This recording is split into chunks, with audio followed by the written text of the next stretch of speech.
isama rin po natin sa ating mga intensyon, ang intensyon ng ating mga kababayan na nasalanta ng bagyong si Odette. Sa ngalan ng Ama at ng Anak at ng Espiritu Santo. Amen. Ang pagpapala ng ating Panginoong Hesukristo, ang pag-ibig ng Diyos Ama at ang pagkipagkaisa ng Espiritu Santo naway sumainyong lahat. At sumainyo rin. Mga kapatid, pinipon po tayo bilang mga kaanib ng angkan ng Diyos. Kaya dumulog tayo sa ating mawaing Panginoong nagpapatawad ng lubos.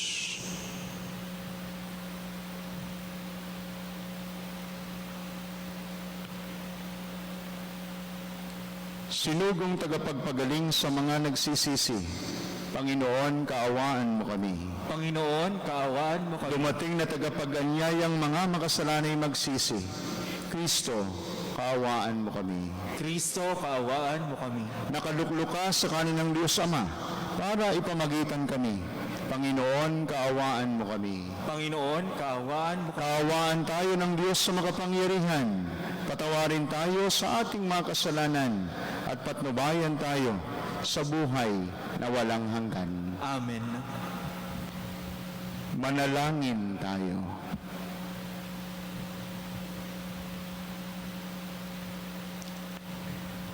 Ama naming lumikha at tagapagligtas, niloob mong magkatawang tao ang iyong salita.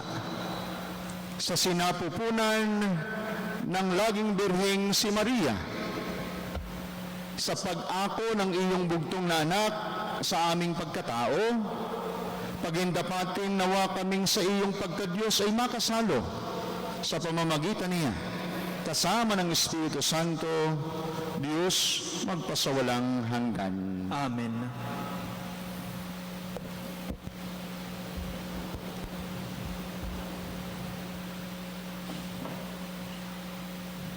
Pagbasa mula sa aklat ng Henesis. Noong mga araw na iyon, tinawag ni Jacob ang mga anak niya at kanyang sinabi, "Kayo mga anak, magsilapit sa akin. Akong inyong ama ay sumandaling linggin. Ikaw, Huda, ay pupupurihan niyong mga anak ng iyong inamong mahal. Hawak mo sa liig ang iyong kaaway. Lahat ng kapatid ay sa iyo'y gagalang. Mabangis na leon ang iyong larawan, muling nagkukubli matapos pumatay. Ang tulad ni Huday, liyong nahihimlay, walang mangangahas, lumapit sinuman. Hawak niya'y sentrong tuon sa paanan, sa gisag ng lakas at kapangyarihan. Ito'y tataglayin hanggang sa dumatal ang tunay na haring dito'y magtatangan. Ang salita ng Diyos. Salamat sa Diyos.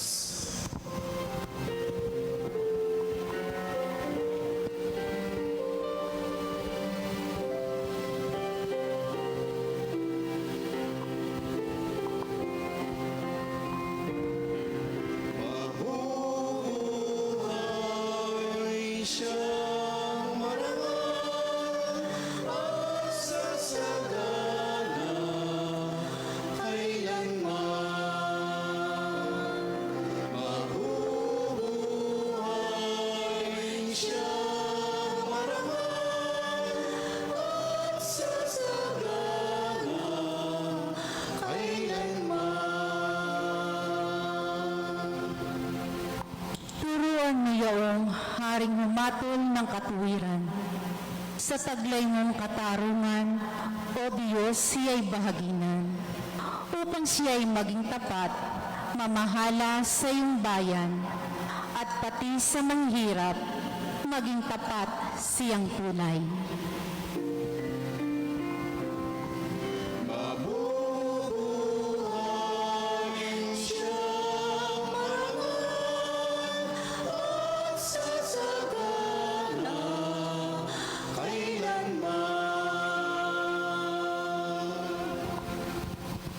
lupainawa niya'y umunlad at managana. Maghari ang katarungan sa lupain nitong bansa. Maging tapat itong hari sa paghatol sa mahirap at ang mga taong walay pag-ukulan ng paglingap.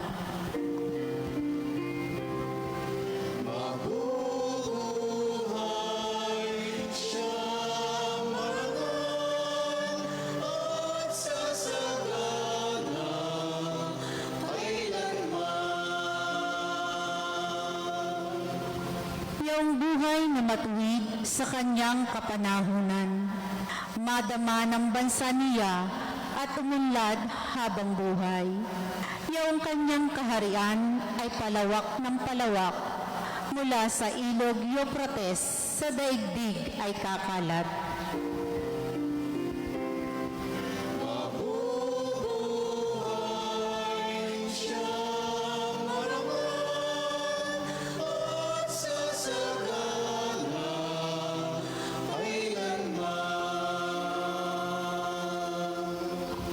Nawa yaong kanyang ngalan ay huwag nang malimutan. Manatiling laging bantog na katulad nitong araw. Nawa siya ay purihin ng lahat ng mga bansa. At sa Diyos silang lahat dumadalangin. Hari nawa, pagpalain kaming lahat tulad niyang pinagpala.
Sumainyo ang Panginoon. Ang mabuting balita ng Panginoon ayon kay San Mateo. Papuri sa iyo, Panginoon.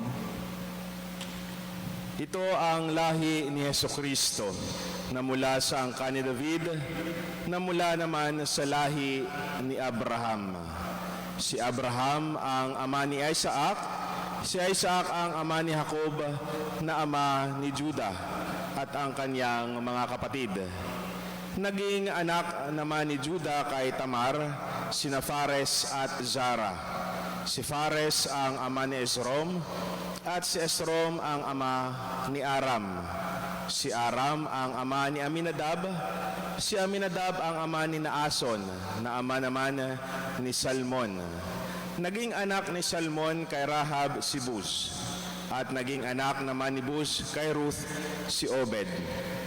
Si Obed ang ama ni Jesse, na ama ni Haring David. Naging anak ni David si Solomon sa dating asawa ni Urias. Si Solomon naman ang ama ni Roboam. Si Roboam ang ama ni Abias, at si Abias ang ama ni Asa. Si Asa ang ama ni Josaphat, at si Josaphat ang ama ni Joram, na siya namang ama ni Oseas. Itong si Oseas ay ama ni Jotam, na ama ni Akaz. At si Akaz ang ama ni Ezekias. Si Ezekias ang ama ni Manases. At si Manases ang ama ni Amos, na ama naman ni Josias. Si Oseas ang ama ni Jeconias at ang kanyang mga kapatid. Panahon noon ng pagkakatapon ng mga Israelita sa Babylonia. Matapos ang pagkatapon sa Babylonia, naging anak ni Joconias Salatiel, na ama ni Zorobabel. Si Zorobabel ang ama ni Abiud, na ama ni Eliaquim. At si Eliaquim ang ama ni Azor. Si Azor ang ama ni Sadok, na ama ni Aquem. Itong si Aquem ang ama ni Eliud. Si Eliud ang ama ni Eleazar. Si Eleazar ang ama ni Matan, na ama ni Jacob. Si Jacob ang ama ni Jose, na asawa ni Maria. Si Maria naman ang ina ni Jesus na tinatawag na Kristo. Sa makatuwid, 14 ang salinlahi mula kay Abraham hanggang kay David. 14 mula kay David hanggang sa pagkatapon ng mga Israelita sa Babylonia. At 14 din mula sa pagkatapon sa Babylonia hanggang kay Kristo. Ang mabuting balita ng Panginoon. Pinupuri ka namin, Panginoong Hesukristo. Sa mga nanonood po sa atin sa Facebook Live at sa inyo na narito sa loob at sa labas ng ating simbahan, magandang gabi po sa inyong lahat. Tatanong muna tayo, sino na ang nakatatlong gabi ngayong araw na ito? Pakitaas ang kamay. Iyong iba? Okay, marami-rami ho ang nakakatatlong gabi na ho, sa ating pagsisimbang gabi. At ngayong gabing ito, maririnig ho natin ay panay pangalan ang ating binasa. Sa mga pangalang ito ay napakarami ang napakahirap din na pangalan. Ano ba ang pinapahiwatig sa atin nitong mga pangalang ito? May kasabihan nga tayo, kung ano ang puno, siya ang bunga. Sa ating mga Pilipino, hindi man lahat ng bagay, pero mapapansin pa din natin, malakas ang idea ng pagpapasa o pagpapamana.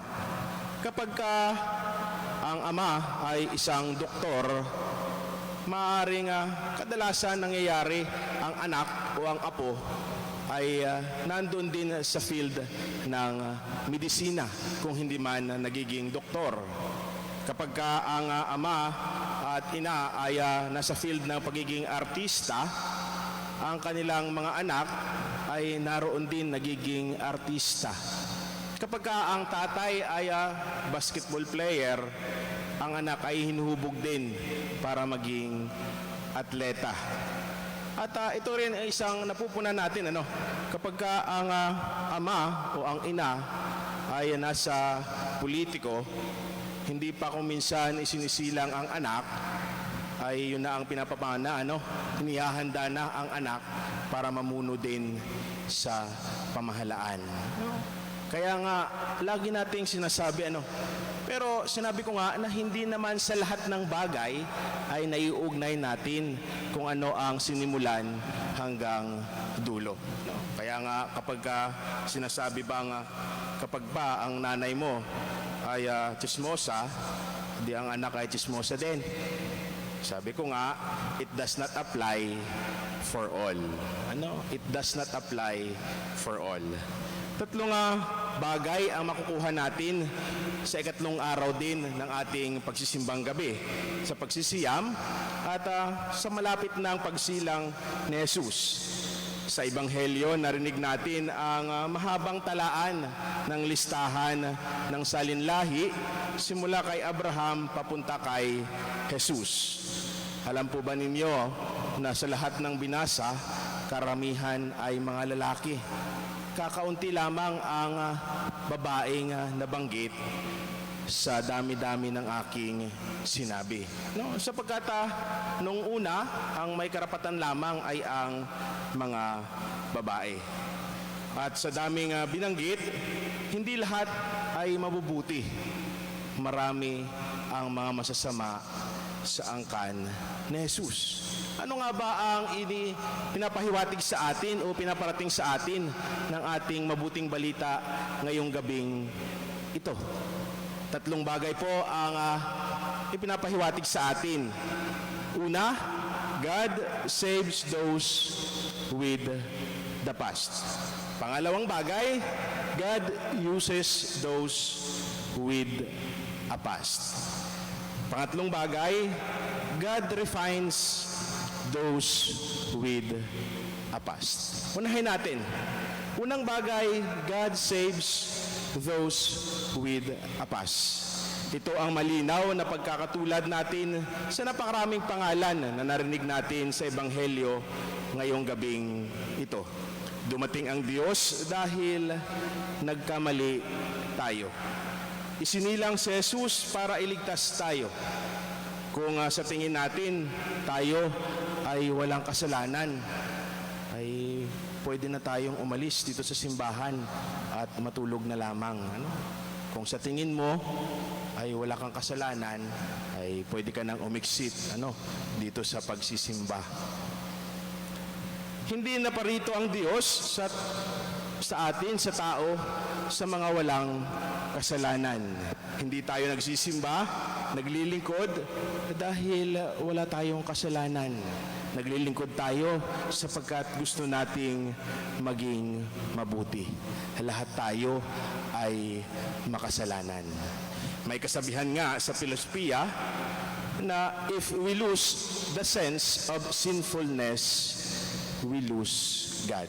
Ulitin ko po, if we lose the sense of sinfulness, we lose God. Sapagkat kapag iniisip mo na ikaw ay walang kasalanan, na tayo ay hindi makasalanan, iniisip na rin natin na tayo ay perpekto. Iniisip na rin natin na hindi na natin kailangan ang Diyos. Kaya nga sinabi ko, if we lose the sense of sinfulness, we lose God. Hindi na natin kailangan ang Diyos kapag iniisip na natin na tayo ay hindi makasalanan. Malinaw sa simula pa, noong ipinaglihi ng mahal na Birhen si Jesus, sinabi ng anghel ang dahilan ng pagbaba ng Diyos. Hindi para ingatan at alalayan ang mga taong matutuwid, katulad nila Maria at ni Jose, kundi para sa ikatutubos natin ng karamihan sa ating mga kasalanan. Malinaw ang plano ng Diyos. Ang plano ng Diyos ay upang iligtas tayong mga makasalanan. Our past is the reason why Jesus was born and died on the cross. Kaya mga kapatid, ang unang bagay na ating dapat isipin, God saves those with a past. Pangalawang bagay, God uses those with a past. Sa Biblia, mabibilang mo lamang ang taong ginamit o tinawag ng Diyos na namuhay ng marangal sa simula pa. Mas mahirap ka pang isa-isahin ang mga tinawag ng Diyos, ang mga ginamit ng Diyos, na simula sila ay mga makasalanan. Si Moises, nakapatay ng isang Ehipsyo bago sumunod sa Diyos. Si Maria Magdalena, nahuli munang nakikiapid bago naging tagasunod ni Jesus. At marami pang mga tao sa Biblia na sila muna ay makasalanan bago sila tinawag ng Diyos. Ipinapakita ng Ebanghelyo ngayon na interesado si Jesus sa paggamit sa mga makasalanan sapagkat ito'y para sa Diyos. May kasabihan nga, ang pinatawad ng higit ay siyang magmamahal ng labis pabalik. Ang tanong ngayon sa atin, ikaw ba ay umiwas sa iyong kinakasama? Ikaw ba ay may bagong kinakasama? May mabigat ka bang kasalanan sa Diyos? Tinatawag ka niya upang magbago dahil gagamitin ka niya. Pangalawang bagay, God uses those with a past. Pangatlong bagay, God refines those with a past. From fallen to chosen, from bad girl to a bride, from a mess mother to a prostitute to progenitor of the Messiah. Hindi lang tayo basta naligtas at ginamit. Binibigyan tayo ng bagong kahulugan ng ating buhay. Nabibiyaan tayo ng bagong katauhan. Kung kilala ho natin si Chinchin Gutierrez, na kilala bilang bida lagi sa mga adult film. Ngayon, nagbago at naging madre. Hindi lang basta ordinaryong madre, siya ay naging mongha. Kaya nga, God refines those with the past. Our future does not define what our family's past, but our future depend on how we live today. Uulitin ko po, our future does not define what our family's past, but our future depend on how we live today. Jesus give us a clear understanding that no matter how sinful his ancestors, he didn't follow. Rather, itinayo niya ang kanyang angkan sa paggawa ng kabutihan. Kaya mga kapatid, hindi nasusukat kung anuman ang sinimulan ng ating angkan upang tayo ay itulad doon sa mga taong gumawa ng masama.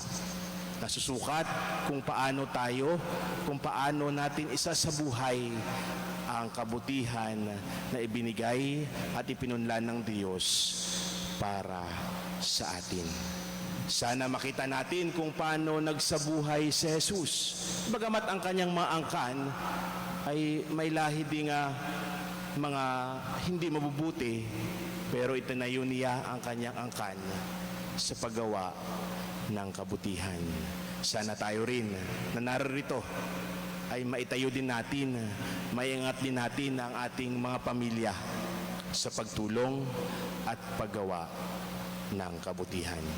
Muli, isang magandang gabi sa inyong lahat.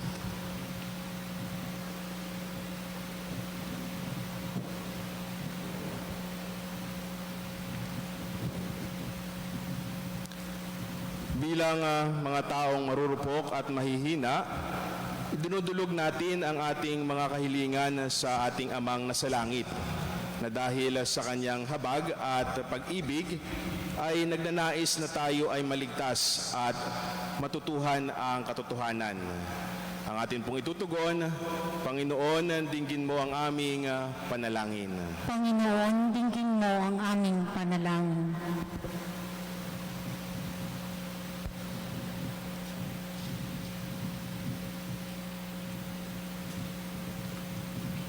Ang ating kaparian, naway sundin ang kalooban ng Diyos at itaguyod ang ikabubuti ng mga taong nasa kanilang palangalaga, lalo na ang mga dukha at kapuspalad. Manalangin tayo sa Panginoon. Panginoon, dinggin mo ang aming panalangin. Bilang isang pamayanan, naway makilala natin ang kabutihang nasa bawat isa sa atin, maging mapagmahal sa lahat ng nakasasalamuha natin at umiwas sa paghusga sa nalilihis ng landas. Manalangin tayo sa Panginoon. Panginoon, dinggin mo ang aming panalangin. Ang mga naligaw ng landas at nakadarama ng pangungulila, pagkabagabag at pagtatakwil, naway makatagpo ng pag-asa sa habag at pag-ibig ng Diyos. Manalangin tayo sa Panginoon. Panginoon, dinggin mo ang aming panalangin. Ang mga may sakit at mga nagdurusa, naway mabuhayan ng loob at palakasin ng pagkabatid na sila ay mahal ng Diyos. Manalangin tayo sa Panginoon. Panginoon, dinggin mo ang aming panalangin. Ang mga namayapa, naway mapatawad sa kanilang mga kasalanan at mamahinga sa kapayapaan ng langit, magpasawalang hanggan. Manalangin tayo sa Panginoon. Panginoon, dinggin mo ang aming panalangin.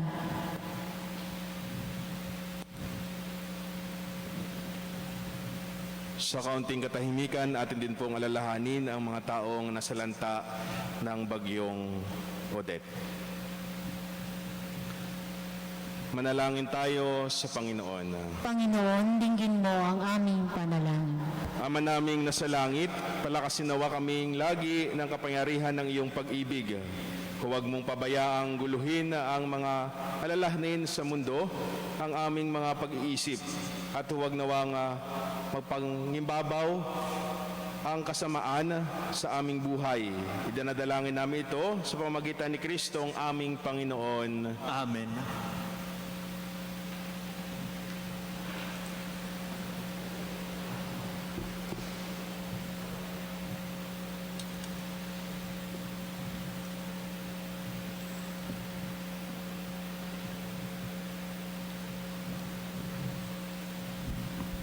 Kapuri-puri ka Diyos sa mga lumikha sa libutan. Sa inyo pong kagandahang loob, narito ang aming mayaalay. Mula sa lupa at bunga ng aming paggawa, ang tinapay na ito para maging pagkaing nagbibigay buhay. Kapuri-puri ang poong may kapal, ngayon at kailanman. Kapuri-puri ka Diyos sa mga lumikha sa libutan. Sa inyo pong gagandahang loob, narito ang aming mayaalay. Mula sa katas ng ubas at bunga ng aming paggawa, ang alak na ito para maging inuming nagbibigay ng iyong Espiritu. Kapuri-puri ang poong may kapal, ngayon at kailanman. Ang Diyos ang magliligya, magpupuso po kami ng mga makasalanan. Tangal po ang pagsisibi ng mundo po kami.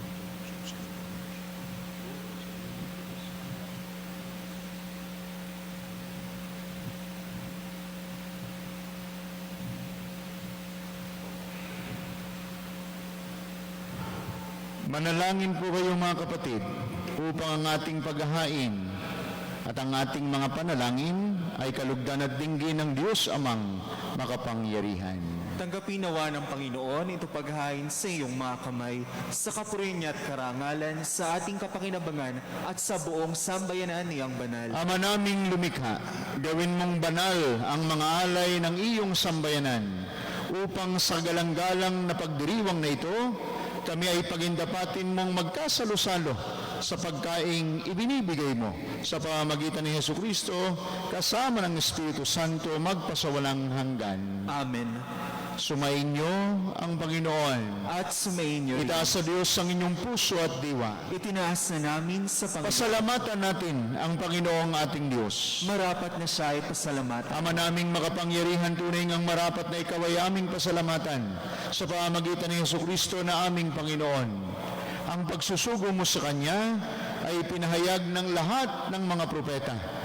Ang pagsilang niya ay pinanabikan ng mahal na birheng Kanyang inantunay sa kapangyarihan ng Espiritong Banal. Ang pagdating niya ay inilahad ni San Juan Bautista sa kanyang pagbibinyag. Ngayong pinaghahandaan namin ang maligayang araw ng kanyang pagsilang, kami nananabik at nananalangin lubos na makaharap sa kanyang kadakilaan. Kaya kaysa ng mga anghel na nagsisiyawit ng papuri sa iyo ng walang humpay sa kalangitan, kami nagbubunyi sa iyong kadakilaan.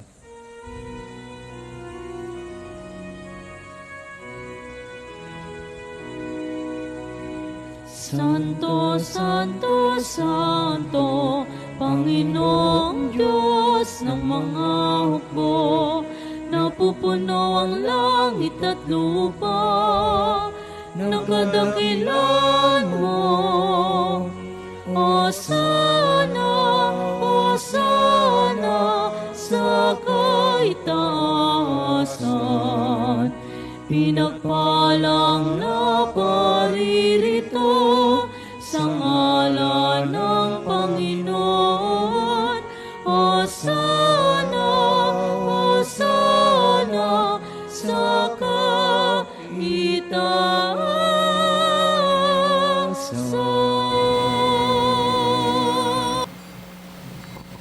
Ama naming banal, ikaw ang bukal ng tanang kabanalan, at sa pamamagitan ng iyong Espiritu, gawin po ninyong banal ang mga kaloob na ito upang para sa amin ay maging katawan at dugo ng aming Panginoong Jesucristo. Bago niya, pinagtiis ang kusang loob na maging handog. Hinawakan niya ang tinapay, pinasalamatan kaniya, Pinagati-hati niya iyon, iniabot sa kanyang mga alagad at sinabi, "Tanggapin ninyong lahat ito at kanin. Ito ang aking katawan na ihahandog para sa inyo."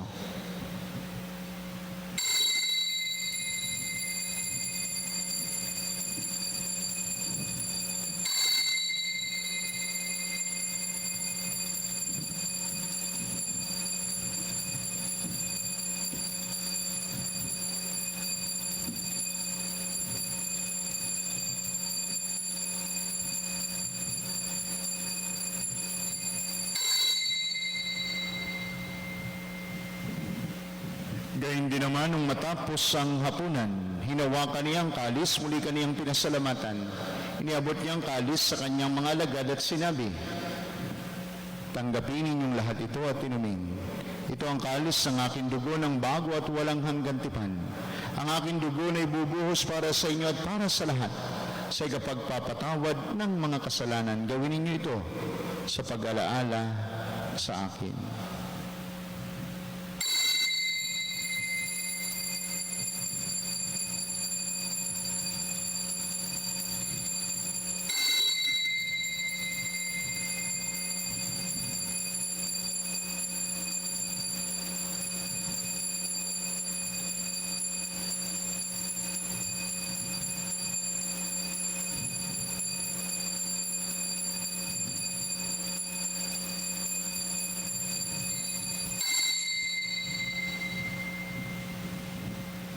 Ipagbunyi natin ang misteryo ng pananampalataya.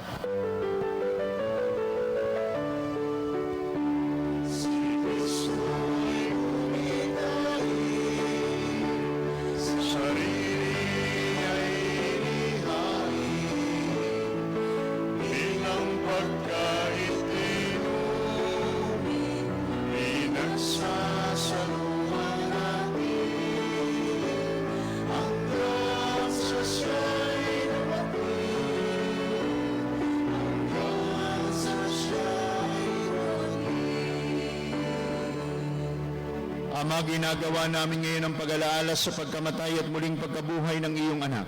Kaya tiniaalay po namin sa iyo ang tinapay na nagbibigay buhay at ang kalis na nagkakaloob ng kaligtasan. Kami nagpapasalamat dahil kami iyong minarapat at tumayo sa harap mo para maglingkod sa iyo. Isinasamo po namin kaming mga magsasalo-salo sa banal na katawan at dugo ni Kristo ay mabuklod sa pagkakaisa sa pamamagitan ng Espiritu Santo. Amalingapin po ninyo inyong simbahang laganap sa buong daigdig. Puspusin po ninyo kami sa pag-ibig. Kaysa ni Francisco na aming Santo Papa at ni Gilbert na aming Obispo, lahat ng mga obispo at ng tanang kaparian. Alalahanin po ninyo ang mga kapatid naming nahimlay na nang may pag-asang sila'y muling mabubuhay. Gayon din ang lahat ng mga pumanaw, lalo tigit silang malalapit sa aming buhay. Kaawaan po ninyo sila at patuloyin sa iyong kaliwanagan. Kaawaan po ninyo at pagindapatin kaming lahat na makasalo sa iyong buhay na walang wakas. Kaysa ng mahal na Birheng Maria, Ina ng Diyos, kaysa ni San Jose na kanyang kalinisanisang esposo, kaysa ng mga apostol at ng lahat ng mga martir at banal, lalo tigit ni San Lorenzo Ruiz, San Pedro Calungsod at San Jose Marelo na namuhay dito sa daigdig ng kalugod-lugod sa iyo. May pagdiwang po nawa namin ang pagpupuri sa ikararangal po ninyo sa pamamagitan ng iyong anak na aming Panginoong Hesukristo. Sa pamamagitan ni Kristo, kasama niya at sa Kanya, ang lahat ng parangal at papuri ay sa Diyos amang makapangyarihan, kasama ng Espiritu Santo, magpasawalang hanggan.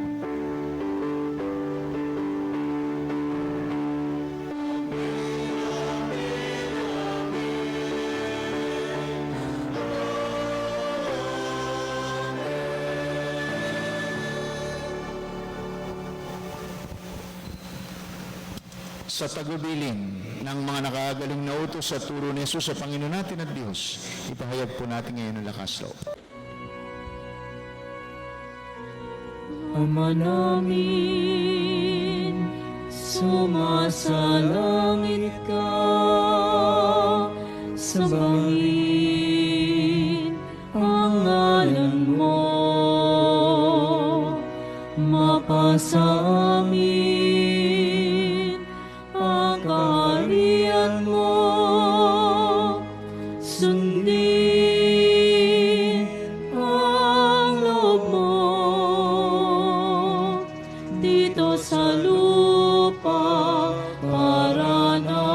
sa langit. Bigyan mo kami ngayon ang aming kakanin sa araw-araw. At patawarin mo kami sa aming mga sala para ng pagpapatawad namin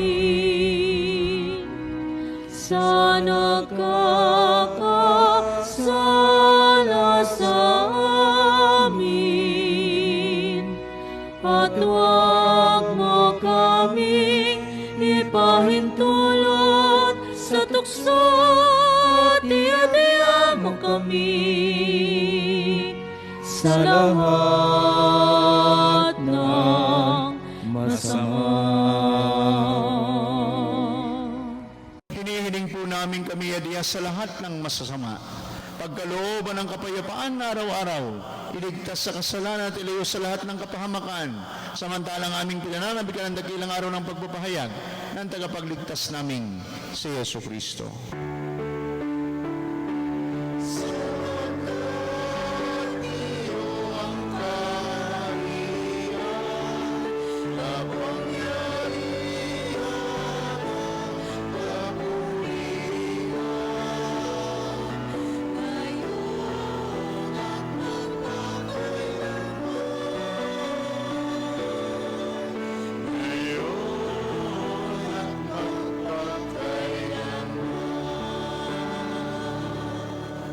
Panginoong Jesucristo, sinabi mo sa iyong mga apostol, kapayapaan ang iniiwan ko sa inyo. Ang aking kapayapaan ang ibinibigay ko sa inyo. Tunghayan po ninyo ang aming pananampalataya at huwag po naman ang napakarami naming mga pagkakasala. Pagkalooban po ninyo kami ng kapayapaan at pagkakaisa. Lalo tigit, kapayapaan at pagkakaisa dito sa aming parokya at sa loob ng aming mga tahanan ayon po sa inyong banal na kalooban, kasama ng Espiritu Santo, magpasawalang hanggan. Amen. Ang kapayapaan ng Panginoon naway laging sumainyo. At sumainyo rin. Magbigayan kayo ng kapayapaan sa isa't isa.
Narito si Jesus, ang Diyos ng awa at pag-ibig. Siyang Diyos sa sumasa atin, malapit sa ating piling.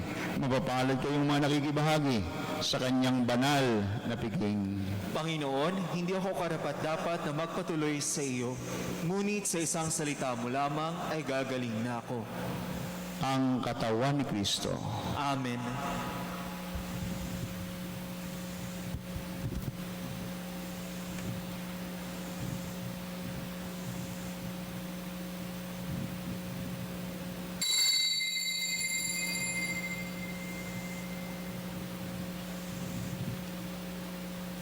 Panginoong Jesus, ako ay nananalig na ikaw ay nasa kabanal-banalang sakramento sa altar. Iniibig kita ng higit sa lahat at minimithi kong tanggapin ka sa paraang espiritual dahil hindi ko kayang tanggapin sa panahon ngayon ang iyong katawan at dugo sa banal na sakramento. Kahit man lang sana ay matanggap kita sa paraang espiritual sa aking puso. Niyayakap kita na para bang andito ka na talaga sa aking puso. At iniaalay ko ng buong puso ang aking sarili sa iyo. Huwag mong pahintulutang mawalay ako sa iyo. Amen.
Manalangin tayo. Ama naming mapagmahal, kaming mga pinapagsalo mo sa iyong piging, ay pag-alabi nawa ng iyong Espiritu sa pananabik na magliwanag sa piling ng dumarating na si Kristo, na siyang namamagitan kasama ng Espiritu Santo magpasawalang hanggan. Amen. Sumainyo ang Panginoon. At sumayin niyo rin. Pagpalain po kayo at ingatan kasama ng inyong mga pamilya at mga mahal sa buhay ng ating makapangyarihan, mapagmahal at maawaing Diyos, Ama at Anak at Espiritu Santo. Amen. Ang ating misa ay naiaalay na, humayo kang taglay ang pag-ibig upang ang Panginoon ay mahalin at paglingkuran. Salamat sa Diyos.